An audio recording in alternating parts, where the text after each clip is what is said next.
Et avant de boucler ce journal, un tour dans la province du Nord Kivu, précisément dans la ville de Goma, où l'on a découvert la femme la plus fertile du monde qui à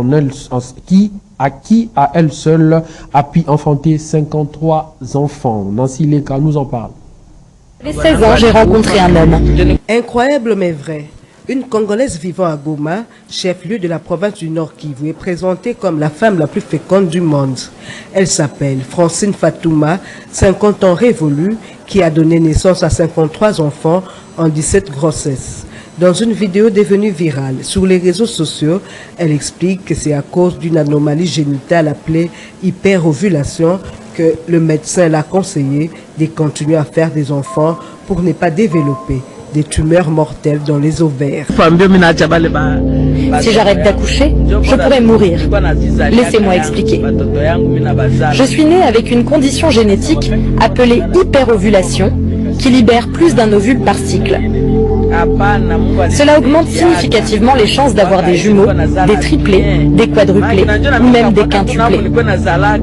À mon 12e enfant, je suis allée voir un médecin. Il m'a dit que je devais continuer à accoucher pour réduire ma fertilité. Sinon, des tumeurs pourraient se former dans mes ovaires et me tuer rapidement. Alors, mon mari et moi avons continué à avoir des enfants pour sauver ma vie. Cela fait 53 enfants en 17 grossesses. Et grâce à Dieu, tous mes enfants sont encore en vie. Donc, en seulement 17 grossesses, Francine Fatouma a eu 2 fois des quintuplés, des quadruplés 3 fois, des triplés 4 fois, des jumeaux 1 fois et des naissances uniques 3 fois. Et tous ces enfants sont en vie. Et comment arrive-t-elle à prendre en charge tous ces 53 enfants?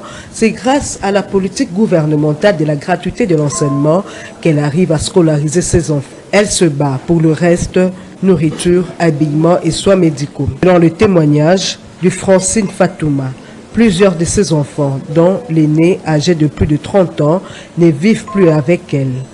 Il y en a qui se sont déjà mariés et fondé leur propre foyer.